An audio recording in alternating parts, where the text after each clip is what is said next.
अस्सलामुअलैकुम all of you. आज मैं आप सबको रमूज़ औक़ाफ़ के बारे में बताऊंगी। रमूज़ औक़ाफ़ को इंग्लिश में पंक्चुएशन कहते हैं और हिंदी में विराम चिन्ह। रमूज़ औक़ाफ़ को उर्दू में अलामत भी कहते हैं। तो चलिए देखते हैं। अलामत रेड से बनी हुई है। इस अलामत को इंग्लिश में कॉमा कहते हैं। उर्दू में इस अलामत का नाम सक्ता है और इस अलामत का इस्तेमाल जुमले में मुख्तसर वक्फ़े के लिए किया जाता है।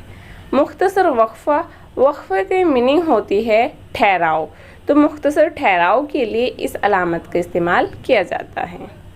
अलामत ये है, इस अलामत को सेमीकोलन कहते हैं। इसका नाम वक्फ़ा है।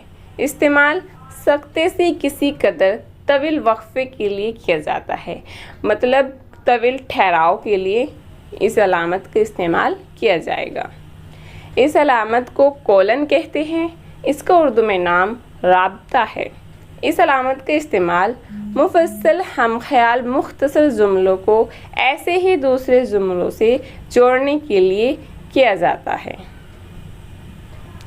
इस अलामत को फुल स्टॉप कहते हैं इंग्लिश में। इसका उर्दू में नाम है ख़त्मा। इस्तेमाल जुमले के ख़ात्मे पर किया जाता है। इस अलामत को क्वेश्चन मार्क कहते हैं। उर्दू में सवालिया। इस्तेमाल जुमले में सवालिया इजहार के लिए इस अलामत का इस्तेमाल किया जाता है। एक्सक्लेमेशन इस अलामत को कहते हैं। उर्दू में फ़ज़ाहिया। इस्तेमाल जुमले में किसी जज्बे या तखातब के लिए इसका इस्तेमाल किया जाता है।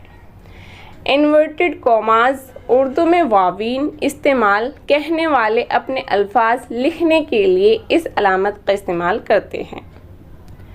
राउंड ब्रैकेट्स उर्दू में कौसीन। इस्तेमाल जहाँ किसी दूसरी ज़बान का लफ्ज़ हो इस अलामत का इस्तेमाल किया जाता है। कोलन डैश उर्दू में इस अलामत का नाम तफसीलिया है। इसका इस्तेमाल ये अलामत किसी चीज़ की तफसील या वजाहत के लिए इस्तेमाल होती है।